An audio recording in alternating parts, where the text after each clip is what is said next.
Wir sind in der Side Control und wir wollen diesmal für einen Kimura gehen. Was ich dazu brauche, diese Hand hier, die muss auf den Boden. Es gibt jetzt im Prinzip drei Möglichkeiten. Die eine ist hier, er kann hier sein, er könnte aber auch theoretisch hier sein. Wenn er hier oben ist, gehen wir auf eine Arm Triangle, das ist eine andere Geschichte. Wir gehen jetzt mal von aus, er hat hier die Hand. Was ich mache ist, ich greife mit der Hand zwischen seinem Unterarm und seinem Oberarm durch und bringe die von mir weg. Jetzt wechsle ich meine Side Control. Ich bringe den Arm, der vorher mein Crossface war, bringe ich hier ran, dass mein Daumen quasi hier wie so in diese Lücke reinschießt, kontrolliere den Arm auf seinen Bauch und gehe in den North-South.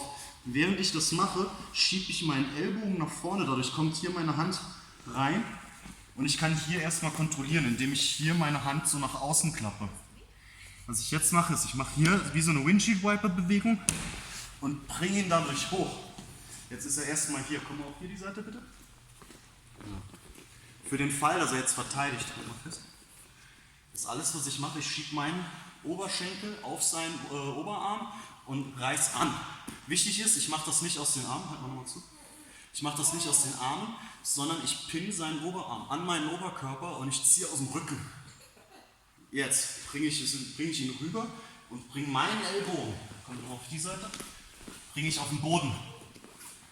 Ich stelle meinen Fuß auf und mein unteres Bein lege ich auf den Boden. Jetzt bin ich hier. Sein Arm ist so weit wie möglich schon oben.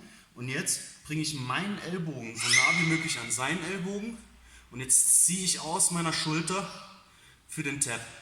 Ich drücke nicht, sondern ich ziehe aus meiner Schulter. Hier kommt der Tap. Ich habe noch bis hierhin Platz zum Ziehen. Noch einmal. Wir sind in der Side Control, er hat den Arm vor mir, ich bringe die Hand durch, bringe den Arm runter und jetzt wechsle ich. Ich bringe den Arm hier vor und schlage gleich mit meinem Daumen wie so ein Handkantenschlag, nur umgekehrt hier rein und die Hand kommt auf seinen Bauch.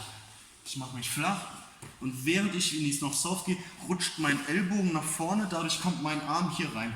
Ich klappe die Hand nach außen, damit ich hier eine Kontrolle habe. Und jetzt machen meine Füße so Windshield-Wiper-Position und ich drücke ihn nach oben damit. Wenn er nicht reagiert, kann ich direkt hoch und nach hinten. Wenn er hier festhält, gehe ich hin. Diesmal hält er sein